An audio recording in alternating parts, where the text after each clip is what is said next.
Yo, what's up, this is that child again. I'm back with another video. Happy Thursday, happy Jupiter Day. I hope every one of y'all is actually having a good day.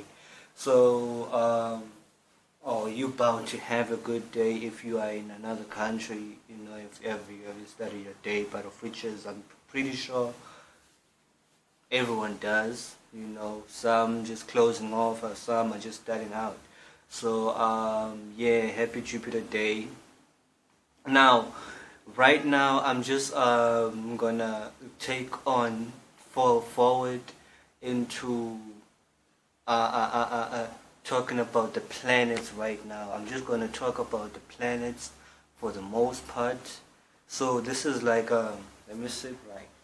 Let me see. Okay. Yes, I just need to really sit right. Okay, yeah. So this is what I'm finna do right now. I'm finna get on to the planets, as to what the planets actually mean, and then I'm finna go into the modalities. So into like with the planets, right? We're talking about bodies, like, but not bodies as not these kind of bodies, not the human body, because they are even more expanded. We're talking of fifth dimensional bodies, that play as influence. When it comes to influences, influences come most from vibration. So, and number 5 is actually tied into the emotional realm, the vibration, so and in the number form. And excuse me, as yesterday I was talking about, when I was talking about 12 times 12 is 360. I think I remember myself saying that was like I kind of fixed myself. When I actually went back into writing like a description. I meant to say 30 times 12. My math is kind of bad. I'm not really like that much good in math, but so yeah, as everything is discovered, it's like 30 times 12, because the whole circle consists of like 30 each particles that are like, no, it's consisted by 12, right? But there are 30 degrees in each house. You know what I'm saying? So there are 30 degrees in each house, as there are actually like 30 degree in each of the 12 houses, which makes it a 360. So I felt the need to actually correct that. So now with the planets right here, we are talking about I like to call them fifth dimensional bodies, because it's more so like influences that we catch, because they don't play as shapes and forms that we actually see in reality, rather than they play as influences that influence us into as us lesser beings who are actually living into this reality. So we are actually catching them as we choose to utilize these energies for in whatever favor that it is. But some, it can be used positively, some planets can be used positively, some planets can be used negatively. But as I always say, we are trying to observe the world around us. So in that case, it does mean that whenever we are trying to learn about planets, even astronomers are doing that, but they are doing that more in an external way. But they may not actually get to they may not get to like the actual form of what planets actually mean, vibrational wise, in the spiritual form, or in any meaning that you may actually entail out of them. So if ever you're just looking at, especially like the NASA, the scientists that you be seeing on TV, I don't debunk them. They doing what they do because they are calculating the distance and closeness. But if ever you may just mix the two, because everything just goes together. You can be an astronomer without being an astrologer. It doesn't really make sense. It doesn't make sense. You have to know both of these and know how to calculate them, so which is getting me into like the planets themselves right now. I just wanted to let me do it in a closer distance. So which gets me into like the planets, as to what the planets actually entail and what they actually mean. So getting into like the sun. The sun is like the closest chakra that we can see. It's what makes us wake up. It's like the daylight. It's what keeps us going. But there's an exception with the sun. The sun is not technically attached into this reality. It is above reality.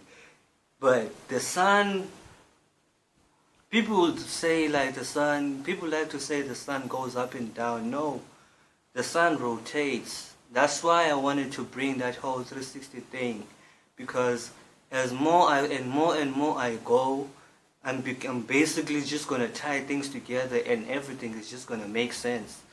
The sun illuminates. The sun rotates. Like it rotates. It's just a rotation. It's the sun travel. I know of the sun because I'm kind of relative to what the sun actually does, but in a lot of ways, but not this one. There are many suns. Isn't that funny that you got a sun like SON, and like that's like the same thing right there. Like the energies be pushing out, and they like to say the sun is the father, the moon is the mother, and all that. So like father, like son, that shit crazy. But yeah, getting into the sun right now. The sun is the illumination, is your vitality, is it's your energy in terms of like your light, how you push off light, your actions, the way you see things. It's the way you see things, the way you view things, what you are into. Because you may have a moon sign that motivates you to see things in a certain way, but when it comes to your sun sign, you will be, depending on the sign, your sun sign, it will be that makes you kind of digest and try to see things for the way they are. So yeah, that's what it is. The sun is just about the light. It's everything about the light. It's everything. It's the illusion. Also, it can be the illusion, because there's too much light. When the sun lights up too much, it can cause blindedness. Too much light can actually blind you.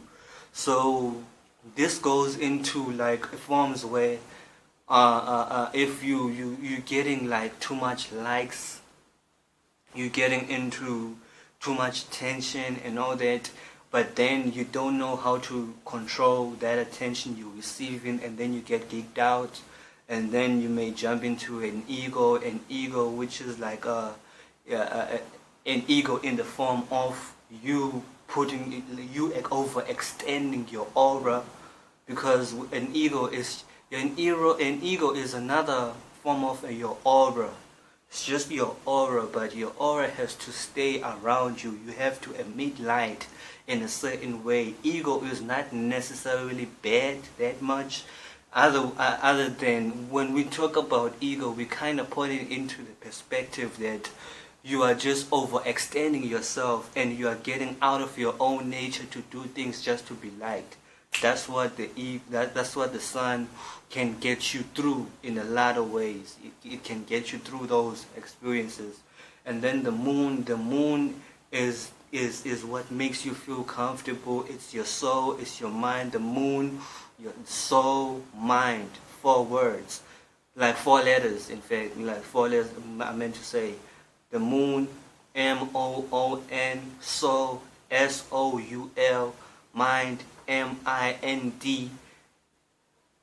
All those are tied to the fluid realm. They are tied to memory. Moon, memory. They are tied into the memory. They are tied into like your past. They are tied into your past because it is truly who you are.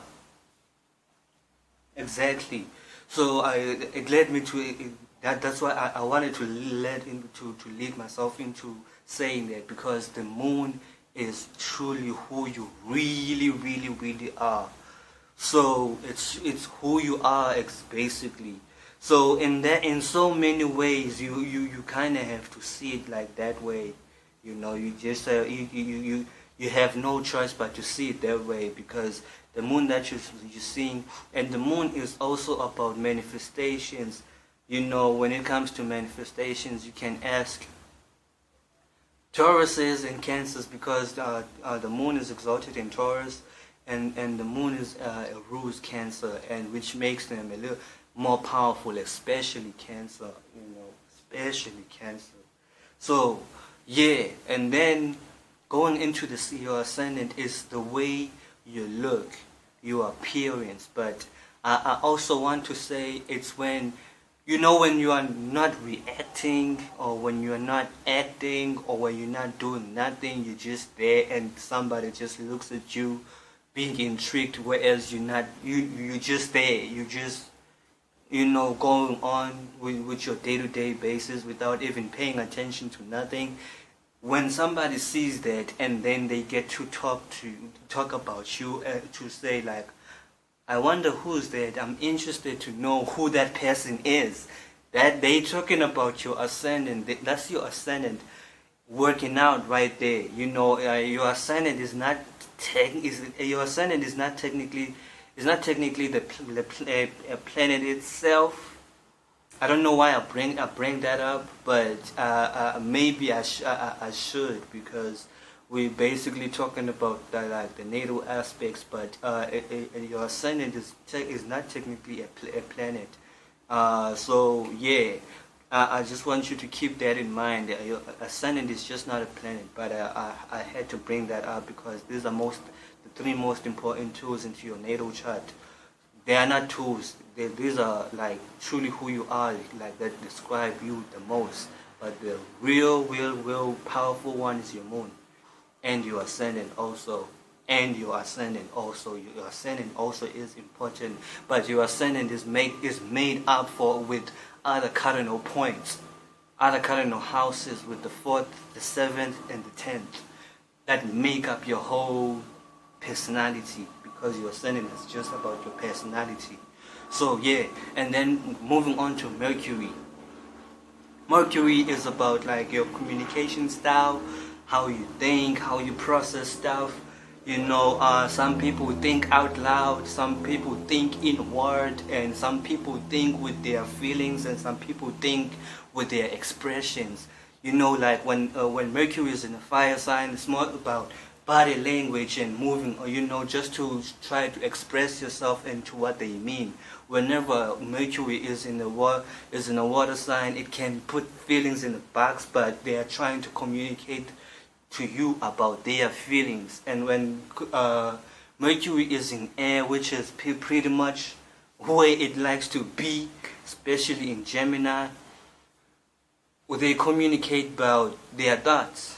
It's just communicating about their thoughts. It's abstract thoughts, So, and then when Mercury is in air, it's all about communicating practical ways. Otherwise, if it doesn't make sense, then leave them alone. You're wasting their time. If it ain't about the bag, it ain't nothing. It ain't nothing. It ain't nothing. It ain't nothing. So yeah, and then going into your Venus. Your Venus is how you relate, how you appreciate, how your love, what you value the most, whether it's a person, whether it's like the thing you value. Maybe you value a video game, or you value like going out the mall and have, like whatever things that you value, or you value your car, so whether it's a person, place, or thing, or you value your sister, so within that, it's the love of like having something. Your values is just what you have. So it's tied within the second house, because the second house is also ruled. Taurus is also ruled by Venus. So and then it's the seventh house, which is home to also with the Libra, because it's all about relationships, but not relationships in all sorts. And then when it goes to Mars, it's your integrity. It's your motive. It's your intentions. Like Mars is your intentions. It's your integrity. It's like literally like what you intend to do in this world. What is your actual purpose in this world? So, some say it's like the soldier. You know what I'm saying? So that is actually true if ever we're putting into it like energies and stuff. So it's just like Mars is the type of energy that likes to confront before doing. They just like to do. Like Mars just like to do. Mars doesn't like to do talking. It doesn't like to ask. It doesn't like to ask permission. It's like we're just getting in. Okay, we're doing this right now. Let's do it there and then. So. And then when it comes to your Jupiter is your knowledge, your wisdom, your education, your spirituality, your morals, your belief systems, and everything that happens within the experiences, everything that happens within that experience, the way you gain your wisdom and knowledge through your experiences, because experiences, just like Dolu says, they're spiritual experiments. So straight. So yeah, that's what's going on right there. So, and then your Saturn is just like structure. Like structure, your status, what you are known for, what you're trying to build on. What are you trying to build? That's like Saturn right there. Like Saturn is reality. This reality that we are in, that's pretty much Saturn, adding structure into your life and gaining stability into the things that you are known for, or just by the things that adding structure into the things that you add structure to, which is also about Saturn is also about your boundaries, restrictions, and also limits. To know your worth is to know the boundaries and the restrictions you set upon yourself, you set upon others, but also contrary to knowing the boundaries and restrictions that you have to know to yourself. Because putting onto your worth or into others, making sure that they know the ground rules that are actually being established. You also have to know the boundaries. You don't have to overstep into others also. As much as you set your own boundaries also, you have to respect others also, because you're going to be breaking down your integrity. You won't practice what you preach. You won't stand your ground. I meant to say, you won't stand your ground. That's like Saturn right there. And then the outer planets are Uranus, radical changes, rebellious, your rebellious energy, and your uniqueness, like how you wanna be different, like your originality, So for you to be unique and be original, you have to rebel and oppose and not conform into what the society actually is, or not conform into a group, or not conform into what the crowd is actually going into. Aquariuses can tell you much more about that.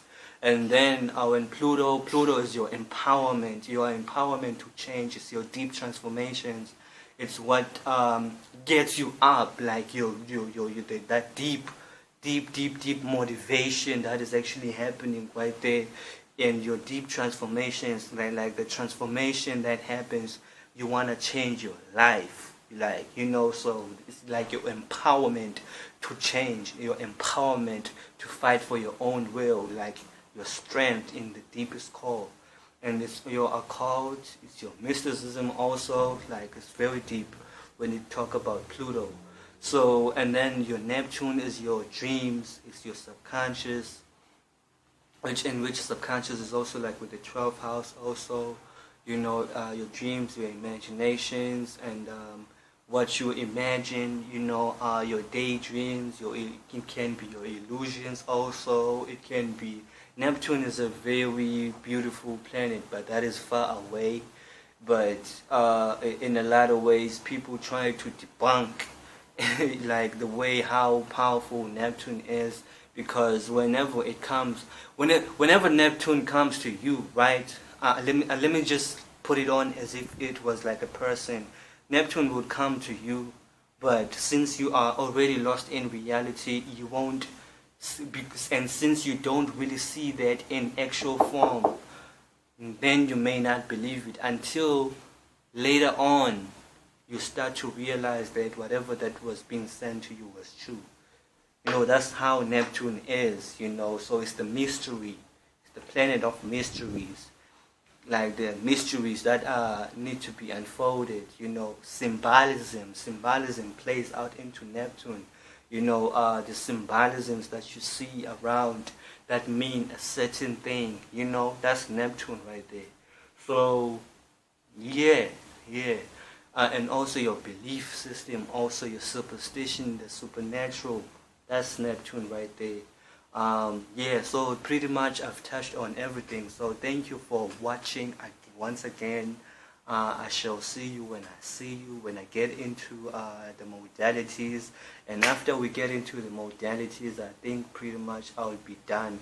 No, I won't be done. I still gotta go to elements. I still gotta go to elements, and then we shall start with the sun sign, the moon sign, your ascendant, and all those kind of stuff. Having fun with it, so yeah.